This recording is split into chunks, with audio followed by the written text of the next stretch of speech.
es la personalidad de ciberseguridad de Argentina y quizás de Latinoamérica.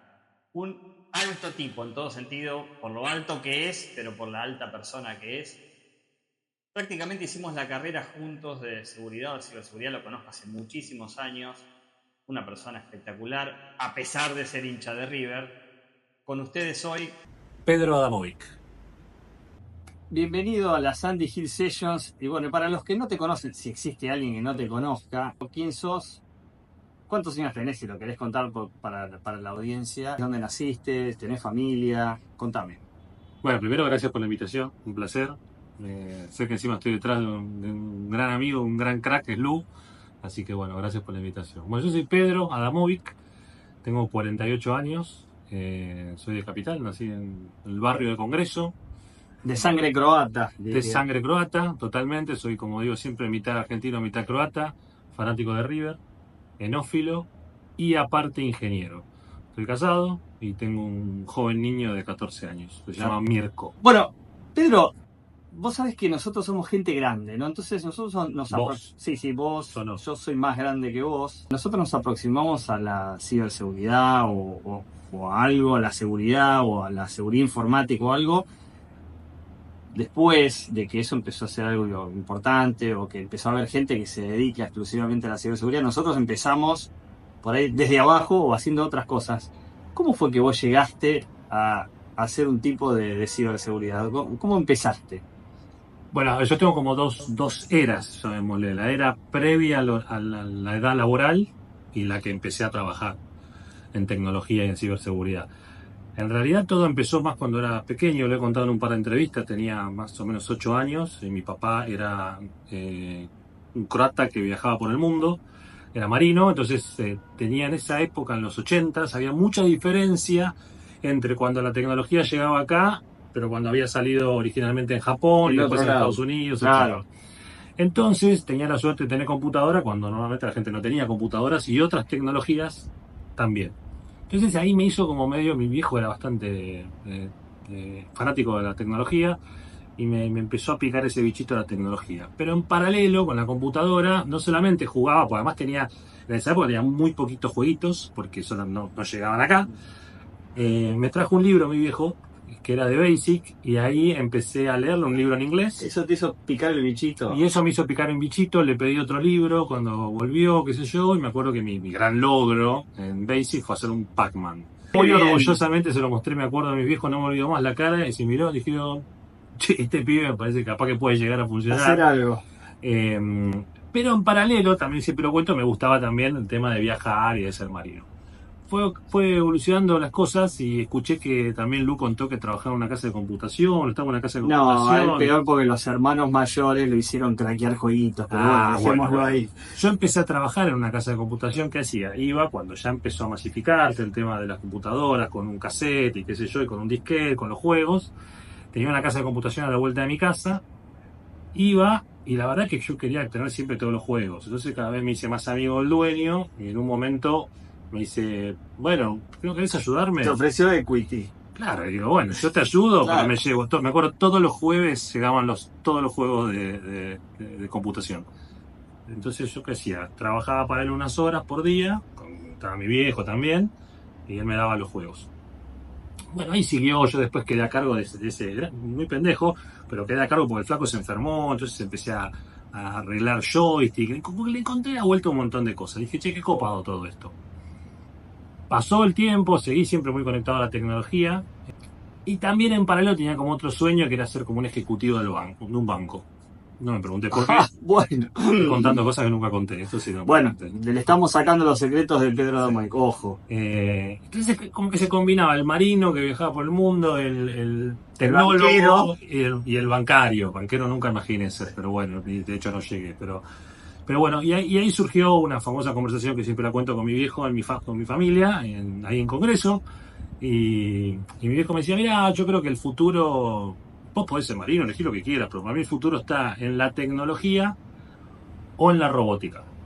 Visionario tu viejo. Y esto era año 92. Me acuerdo que en la cara que pusiste vos, le pusimos en toda la casa a todos. Estaba mi hermana, mi vieja, ¿no? Decía, pero, bueno, está bien. Yo elegiría por el lado de la tecnología, creo que además tenés condiciones, qué sé yo. pero obviamente, si querés ser marino, sos marino, normal. Dice, ¿vos querés que sufrir lo que vos sufriste conmigo, con los viajes, qué sé yo? Dije, bueno, me estaba induciendo a un lugar donde sabía que podía pasarla bien, digamos, ¿no? Y me acuerdo la última frase que me dijo fue, ¿qué te gusta de mi trabajo? Y porque conocés todo el mundo, toda la cultura que tenés. Bueno, me dice, mira, vos seguramente te va a ir muy bien y trabajando en tecnología vas a Poder conocer todo el viajar. mundo. Era Así un que visionario tu viejo. ¿no? absolutamente un tipo increíble. Y ahí empezó toda la historia. Esa es la era 1. La era 2 es laboralmente. Como decís vos, yo no empecé en seguridad, porque no existía la seguridad. Entonces yo empecé formalmente trabajando en un banco en tecnología. Y lo que hacía era hacer soporte técnico de computación, de computadoras. O sea, empezaste con microinformática, soporte técnico, o sea, lo más bajo de todo. Abajo de abajo. Exacto, era soporte técnico junior, entre ellos. La otra era la microinformática, no era la era que, viste, que se formatean las computadoras, no, era una era donde había que investigar, donde había que muchas configuraciones de protocolos, de esto, de aquello, y a mí me súper divertía. A los 2 años, cuando yo tenía 21, se crea el área de seguridad informática. Seguridad informática. Estamos seguridad hablando del informática. Y año 98. Y entonces ahí me agarra la única persona que trabajaba ahí, que iba a ser el responsable de seguridad informática, me dice, che, Pedro, me gusta cómo laburás, que yo te estuve viendo, ¿querés venir a trabajar conmigo? Le digo, ¿mi parecer qué? No tengo ni idea qué es seguridad informática. Contame, bueno, en realidad ahora tenemos un pilón así de auditorías. Tenemos que resolver un montón de temas de usuarios privilegiados, con temas de logs, con temas de auditoría de logs, con esto, con aquello. Bueno, listo, hay muchas cosas para hacer. Sí, digo, bueno, dale. Yo había hecho 2 años de tecnología, dije, bueno, dijiste, hay cosas para hacer, hagámoslas. ¿Era eso o irme como administrador de plataformas, me acuerdo? Yo dije, no, me voy a esto que es nuevo, qué sé yo, vamos a ver qué onda. Y ahí empezó la historia. Empezó la historia de seguridad informática en el año 98. De casualidad. ¿Quién te llevó? Casualidad. ¿Quién era la persona que te...? La persona se llama Rubén Sánchez. Ah, don Rubén, lo conozco. Sí. Él vio como esa, no sé, dice, che, me gusta, te pide cómo trabaja. Y este tipo es medio policía, medio de seguridad. Sí, totalmente, exactamente. Y ahí empezó la historia. Linda historia. Bueno, Pedro, una de las cosas que estamos haciendo en esta Sandy Hill Session es pidiéndole a nuestros invitados que se califiquen en cómo rankean o cómo se ubican dentro del mundo de la ciberseguridad. Y tenemos 5 categorías para que vos digas, bueno, tenés que elegir una, no podés decir, bueno, una parte de esto, una parte del otro. Primero es ejecutivo de ciberseguridad. La segunda categoría es experto de ciberseguridad. La tercera es Uber experto. Esto ya sería algo por encima de experto. La cuarta es entusiasta de la ciberseguridad y la última, nada que ver, no sé qué hago en los Sandy Hill Session hablando de ciberseguridad. Que no sé qué hago. bueno, pero hablando en serio. Tenemos ejecutivo de ciberseguridad, experto, Uber experto, entusiasta de la ciberseguridad. Lo que pasa es que es difícil. Te voy a resolver la pregunta, pero yo me siento un entusiasta devenido en ejecutivo de ciberseguridad. Creo que no hay ninguna persona de ciber que no sea entusiasta. Y es como muy que no buena perdemos. Respuesta ahí. Y lo mismo dijo el gran Luke Martin, dice, nosotros somos entusiastas, somos gente que estamos apasionados. Después termina siendo alguna cosa u otra. Exactamente. No sé, Luke es un experto, yo me siento un ejecutivo de ciberseguridad, sin lugar a dudas. Me dice, che, me tenés que dar una. Y bueno, Elegime una de las 5. Y te tengo que sacar entusiasta porque, de nuevo, para mí, todos te van a tener que responder como base entusiasta. Fuera de eso, yo me siento un ejecutivo de ciberseguridad y también un poco tiene que ver con la historia que conté en la pregunta anterior, ¿no? Como que yo soñaba de alguna forma ser un ejecutivo de tecnología. Claro, de un banco. Y de un banco. Un banquero no, un bancario. Para completar esta primera parte de la entrevista, ¿hacia dónde va la ciberseguridad? O sea, nosotros que venimos trabajando, que nos conocemos hace muchos años, que vivimos trabajar en el cuarto subsuelo y hoy estar presentando a los boards y todo eso. ¿A dónde va la ciberseguridad?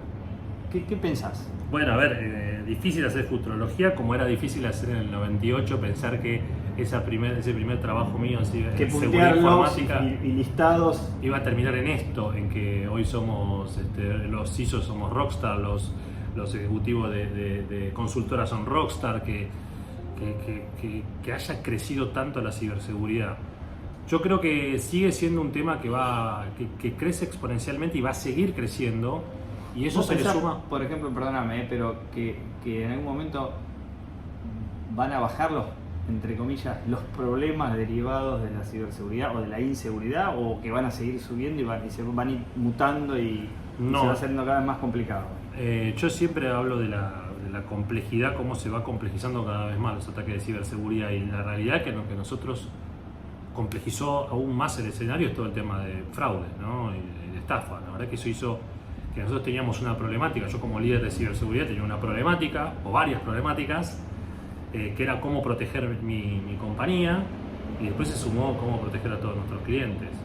Y la realidad que uno dice, bueno, más o menos tengo bajo control esto, y esto pasa a tener un descontrol, porque directamente van hacia los dispositivos de los clientes, porque van hacia hacerle estafas, ingeniería social a los clientes, y eso hace que tengas realmente un impacto muy grande en todas las compañías. La otra vez, ¿te acordás que hablábamos y vos me decías, y cuando yo hablo con los CEOs, me dicen, ¿y cuál es tu problemática hoy de ciber? El fraude. ¿Entendés? Claro, el CEO por ahí de un banco que lo tiene muy a flor de piel, que lo vive mucho. Porque lo ve enseguida, es muy tangible, es muy práctico verlo, y es un número que pega día a día. Y asocian esa problemática a la ciberseguridad. Absolutamente. Y yo creo que están equivocados en la teoría, pero no están equivocados. Es realmente lo que está pasando, es esa convergencia. A mí me pasó también, hace 2-3 años me dieron el área de prevención de fraudes. Es como que esto está convergiendo. Entonces ahí un poco el futuro que veo es ese, ¿no? Que cada vez, igual yo creo que siempre en todo este tipo de cosas en la tecnología, en la ciberseguridad, hay ciclos, ¿no? Vos fíjate, ahora es como que el líder de cyber está como convergiendo en un montón de funciones, y se habla como el modelo de Estados Unidos, con seguridad física, continuidad del negocio, prevención de fraude, cyber, bla, bla, bla. Pero en algún momento la silla también va a ser tan pesada que van a tener que volver a especializarse y a abrirse de nuevo los caminos. Eso es lo que veo en la parte de... A eso sumarle inteligencia artificial, que va a traer... Bueno, por eso son como diferentes dimensiones. Una, yo creo que esto va a seguir creciendo, que va a seguir siendo súper importante, y va a seguir complejizándose. Después lo que veo de los líderes de cyber, que también otra cosa que siento, que siempre lo pensé, digo, che, no viraremos los ISOs hacia como líderes de riesgos digitales, viendo mucho más un 360 de riesgos digitales, que cada vez son más. El tiempo todavía no me dio la razón, los ISOs siguen estando en un lado, la gente de riesgos por el otro, incluso los CRO de los bancos tampoco vi esos cambios. Los CRO de los bancos siguen siendo financieros y no son tecnológicos. La mayoría son financieros. Pero creo que en algún momento va a llegar eso. Va a llegar porque la verdad, cuando uno hace los números y dice, che, si el 80% de mis riesgos y mis impactos son digitales, bueno, tengo que tener a alguien tecnológico. Se achica mucho lo financiero, y bueno, tengo que tener gente tecnológica. Y después el otro impacto que decías vos de la inteligencia artificial, creo que tiene que ver mucho con la gente de cyber. El otro día también charlábamos de esto. Hace 3 años se decía que faltaban 4 millones de recursos de ciberseguridad, y éramos 2.4 millones, me acuerdo. Hace el año pasado somos 4 millones, o 5. Duplicamos la cantidad de gente que trabaja en cyber, y ¿saben cuánto falta? 4 millones también. Yo creo que eso también va a ser una curva que va a cambiar drásticamente. Creo que falta un poquito todavía de eso, pero creo que la inteligencia artificial va a ser un driver y también un acelerador de, che, no podemos tener recursos infinitos, no podemos seguir avanzando en esto. Tenemos 2 problemáticas grandes. La tecnología, que cada vez gastamos más plata y tenemos un montón de presupuestos astronómicos, y la otra es la cantidad de gente. Cada vez necesitamos más, y necesitamos más, y necesitamos más. Y creo que eso nos va a ayudar muchísimo en esto, no solamente en cyber, sino también en tecnología. Sí. Desde un desarrollador, claro, hasta un SOC, hasta el concepto total de un SOC. Pero quizás la diferencia por ahí, que en cyber nosotros siempre nos encontramos con ese faltante de gente, y ahora quizás ese faltante lo vamos a poder capear de alguna manera con esa ayuda que nos va a dar la inteligencia artificial. Sí. Obviamente hay que entenderla, y también te puede generar nuevos quilombos, pero bueno. Sí, porque a ver, esto funciona, no sé, como un modelo. Vos tenés un modelo, lo vas a hacer funcionar y necesita tiempo, lo tenés que ir trabajando, y no todo lo que te diga el modelo va a ser cierto. Tenés que tener ciertas intervenciones humanas, ¿no? Y por eso digo que no va a ser tan rápido, pero cuando ocurra va a ser tipo la aparición de ChatGPT, ¿no? Va realmente disruptivo. Va a ser bastante disruptivo, y yo creo que van a ser no solamente poder reemplazar una función nuestra, sino reemplazar áreas completas, ¿no? Hacerlo todo conceptos.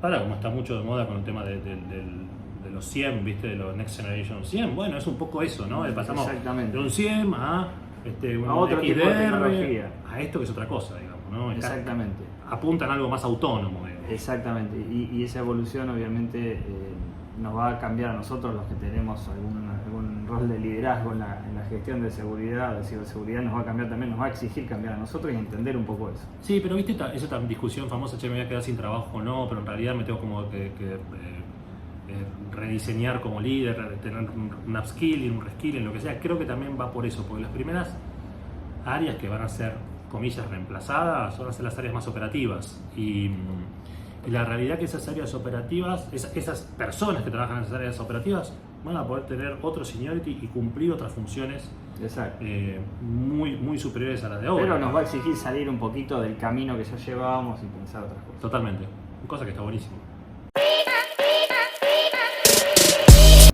Bueno, y arrancamos la segunda mitad de esta charla, Pedro, y bueno, vamos a hablar de música. Estos, sabés que son las Andy Hill Sessions. Obviamente vos sabés que yo soy músico, he venido en consultor, en cyber, así que en estas cosas vas a hacer vamos a hacer, recitales, y obviamente ya vengo hablando, bueno, algunos de los ISOs que, digamos, no quiero spoilear, pero algunos de los ISOs que son músicos, que hay varios, o que producen música, vamos a hacer alguna Andy Hill Session.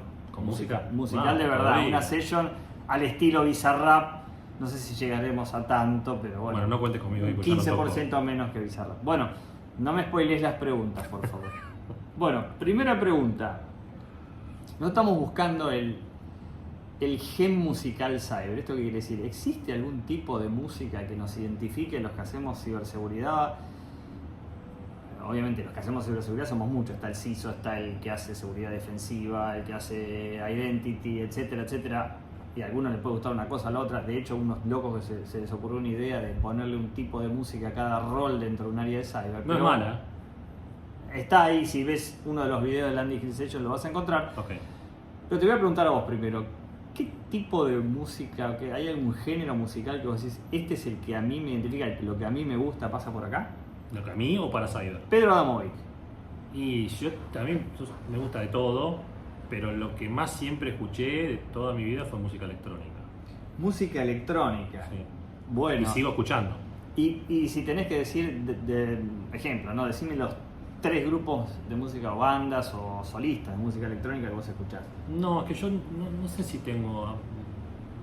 No sé, a mí, por ejemplo, hoy estoy escuchando mucho Catania. Últimamente estoy escuchando muchísimo Catania. A mí me gusta mucho la música house. Electrónica house. Sí. Electrónica house. No cualquier electrónica. Por ejemplo, un Erasure no te gusta tanto. No, pero respeto totalmente. O sea, fue bastante variantes de la disruptivo. electrónica. Pero yo vengo de los 90 la música electrónica era bastante común. Era como la antítesis. A mí también me gusta mucho el rock, el heavy metal. Y era como la antítesis. En los 90 estaban los Metallica, los... Y escúchame, obviamente ya medio spoileaste, pero no tocas ningún instrumento. No. Ni la flauta en el colegio. No, tocás. malísimo. Siempre tuve el sueño de tocar la batería, pero... No se te dio. No se te dio. No, soy bastante respetuoso de esas cosas. Creo que hay que estudiar, hay que... No. Capaz que me puedes enseñar algo, si es una pavada, puedo participar de alguna... digamos, yo soy muy autodidacta, mi método de aprendizaje es muy, Pero tenés muy oído. extraño. Sí, tengo oído. ¿Vos tenés oído musical? Yo creo que sí. ¿Tenés oído musical? Yo creo que sí. Después en la práctica capaz que no. Y como para cerrar y en esta búsqueda del gen musical, si tuvieras que decir, cyber en general, ¿se identifica con algún tipo de música? ¿Es la música electrónica? O sea, si se te viene a la cabeza, no sé, músicas de película, de hacker... O la gente que vos conocés, que son de cyber, ¿existe algún género musical específico? Para mí son los dos que dije que a mí me gustan más que nada, que es electrónica y heavy metal. ¿Te imaginas a un pentester con el heavy metal dándole o con Por el eso, con si tengo que electrónica? elegir una de las dos más, para mí las dos están ahí, Y es más, hasta una combinación de ambas. El cyberpunk, que es un tipo Cyberpunk. de música Bueno.